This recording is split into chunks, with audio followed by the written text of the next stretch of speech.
동서문화로입니다. 우리가 앞서 몇 차례 독일 통일에 대해서 살펴봤습니다.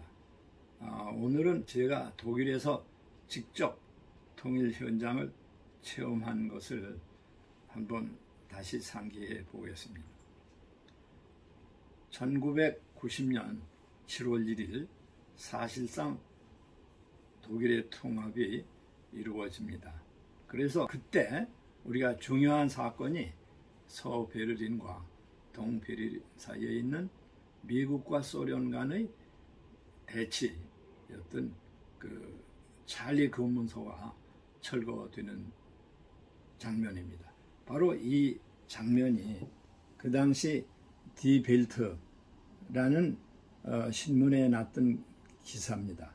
이 가운데 있는 이 백발의 노인은 베를린 장벽이 쌓아지던 때 서베를린 시장이었고 1972년에 동서독 기본조약을 체결할 때 바로 서독의 수상이었던 빌리 브란트, 또 폴란드에서 무릎을 꿇어서 노벨 평화상을 받기도 한 분이고, 이 옆에 있는 사람들은 전성국의 사령관입니다.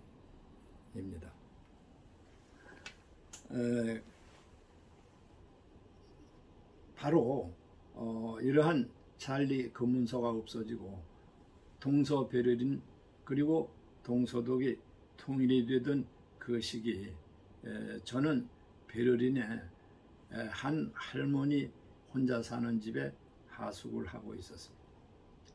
그런데 이 통일의 전날, 바로 이 통일 시기에 동독에서는 반가운 친척이 부부가 찾아왔습니다. 그 친척 부부는 할머니의 조카입니다. 할머니는 조카를 반갑게 맞이하면서 얘기하는 대화가 너무나 의미 있고 흥미로웠습니다. 그 조카들은 할머니가 사는 집에 여러 가지 훌륭한 가구들을 흥미롭게 돌아보던 중에 할머니는 조카에게 이런 질문을 합니다.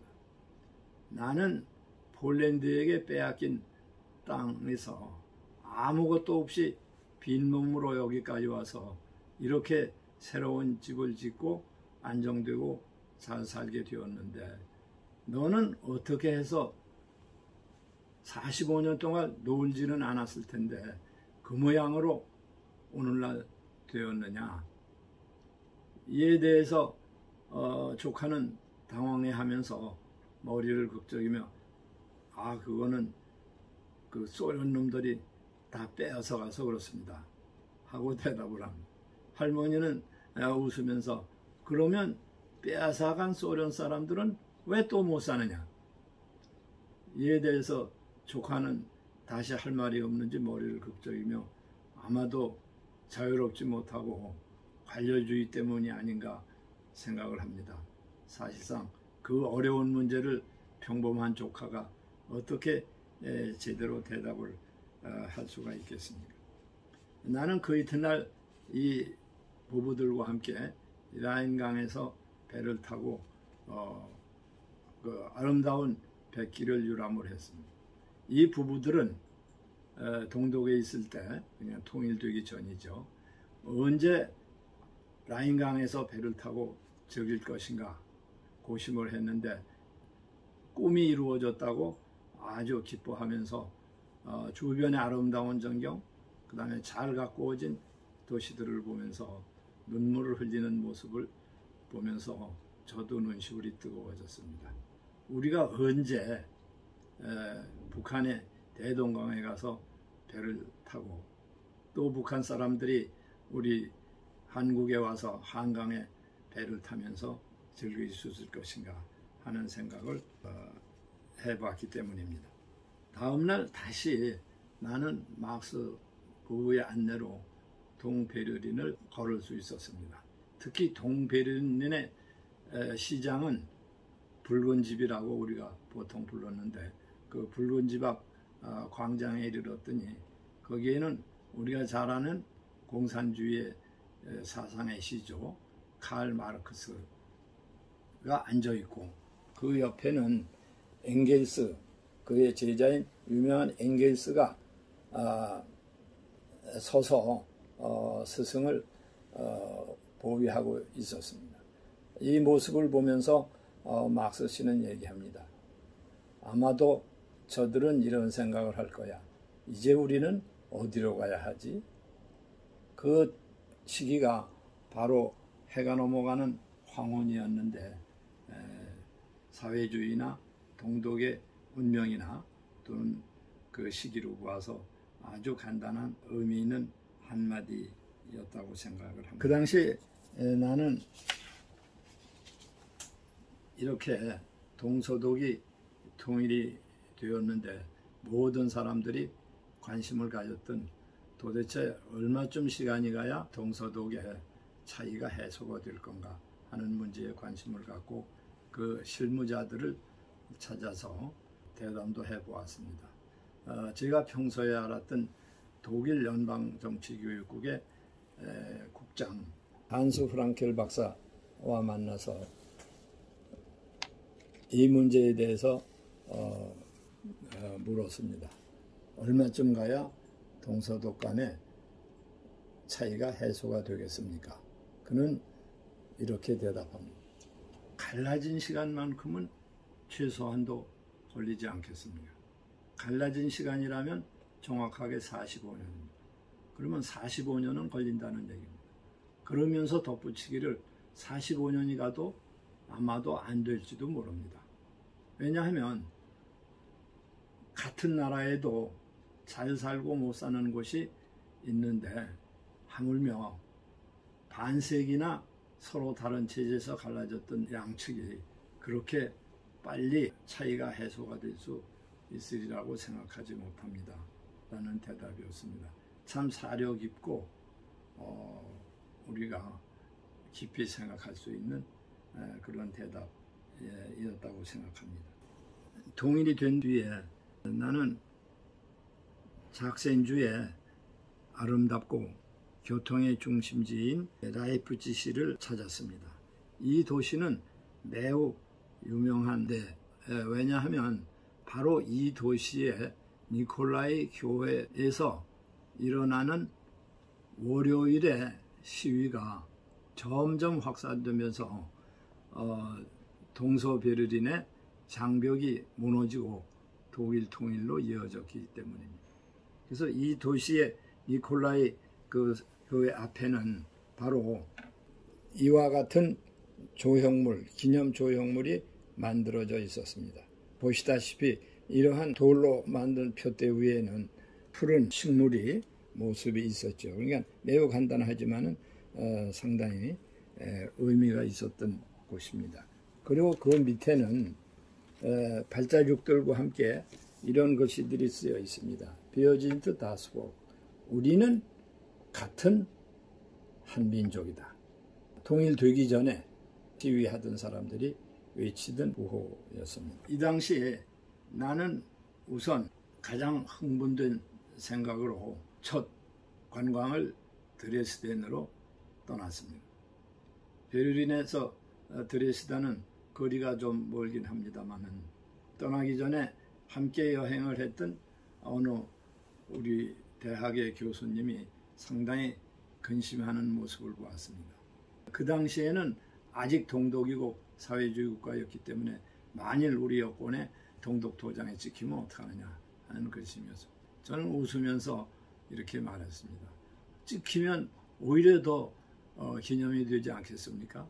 조금 있으면 어차피 동독은 없어질 나라이니까요. 드레스덴에 이르렀을 때 우리는 서독의 여러 도시와는 달리 우중충하고 어둡고 그리고 부서진 여러 가지 건물들을 보면서 놀랐습니다. 우리를 안내하던 부인은 우리들에게 드레스덴에 대해서 설명을 하는 중에 매우 흥분되고 열정적이고 속사포처럼 계속되는 빠른 속도로 쏘아붙이던 말들이 아직도 귀에 생생합니다. 여기에 이 모습은 제가 그 당시에 안내하던 부인과 함께 찍은 사진입니다. 그 부인의 말은 1945년 봄 어느 날 몇 시 새벽 영국의 전폭기 수백 대가 갑자기 날라와 수천 톤의 폭탄을 퍼부어서 도시가 이처럼 파괴되었습니다. 우리가 보는 도시는 시커멀 뿐만 아니라 벌집과 같이 부서진 모습이 보였습니다. 동독도 이 도시를 재건하지 않고 폭격과 그리고 전쟁의 상징으로 그때까지 두었던 것입니다. 그러나 15년 후에 이 도시를 찾았을 때 상징적이었던 드레스덴의 도시는 이처럼 다시 재건이 되어 있었고, 이것은 그 교회가 무너진 잔해들을 모아서 쌓아놓은 모습입니다. 그러니까 전쟁을 잊지 말고 상기하자는 독일 사람들의 상당히 깊은 생각이었습니다.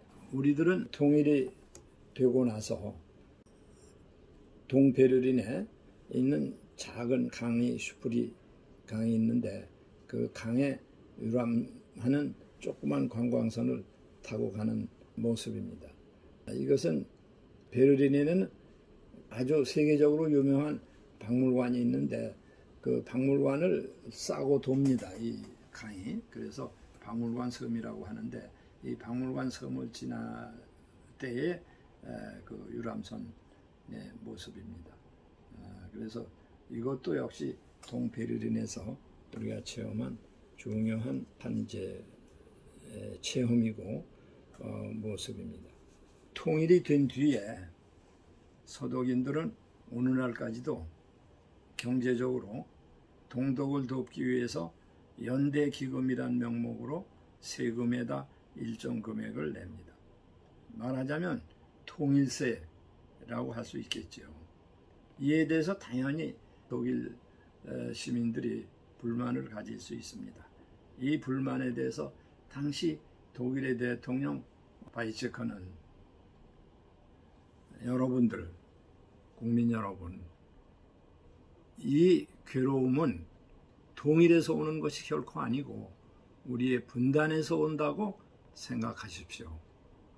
한마디 한마디는 간단하지만은 얼마나 지혜롭고 우리가 국민들을 설득할 수 있는 이야기입니까? 통일 후에 바로 통일을 주도했던 헬무트 수상 전 8년 동안 서독을 이끌었던 헬무트 슈미트 수상은 그 당시에 한 주간신문 편집을 하고 있었는데 그는 그가 쓴 글에서 통일 독일은 지금 매우 어려운 상황에 처했다. 인류가 한 번도 경험하지 못한 어려움에 처해 있는데 서독인들은, 독일인들은 정신을 바짝 차리지 않으면 이 위기를 극복할 수 없다 하고, 사실 어지간하면 통일의 기쁨, 흥분 이런 것으로 열광적이었을 텐데 그는 오히려 근심하면서 앞으로의 미래를 위해서 국민들이 허리띠를 졸라매자고 하는 모습이 역시 지도자다운 지도자의 모습이었다고 생각하고 있습니다. 통일 후에 하나 잊을 수 없는 모습이 있습니다. 통일 후에 서독의 수도였던 본을 들린 적이 있습니다. 그 본에는 전에 볼 수 없었던 박물관이 하나 지어져 있었습니다. 그 박물관의 이름은 바로 독일 역사의 집이라는 이름입니다. 독일 역사의 집. 그냥 평범한 이름이죠. 그 박물관은 사실상 1982년에 통일을 주도한 헬무트 콜 수상이 취임 연설에서 박물관을 짓겠다고 제의를 하면서 논란도 불러왔던 그런 박물관입니다.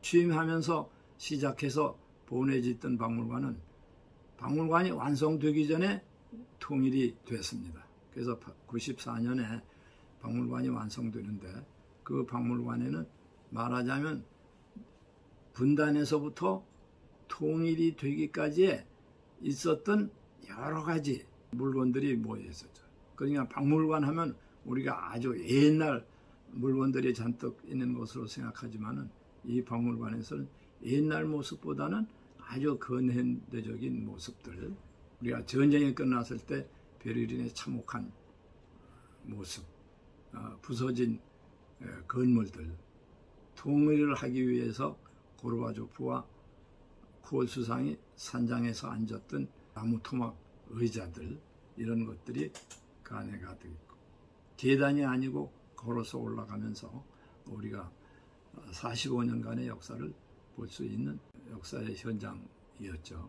그래서 이것은 다른 말로 한다면 분단시대 서독의 박물관, 그런 이름을 붙일 수 있을 겁니다.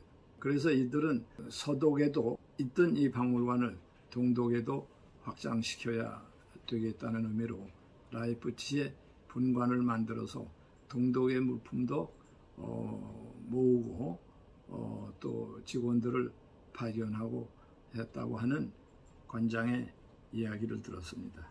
여기에 이 모습은 바로 독일 역사의 집의 모습인데, 그 왼쪽에 있는 분이 관장입니다. 그래서 함께 찾았을 때 아주 친절하게 박물관에 대해서 설명해 줬던 기억이 납니다.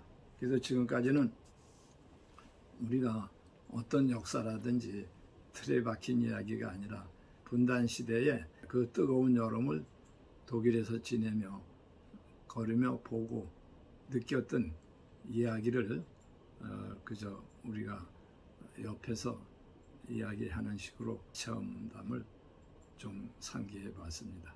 감사합니다.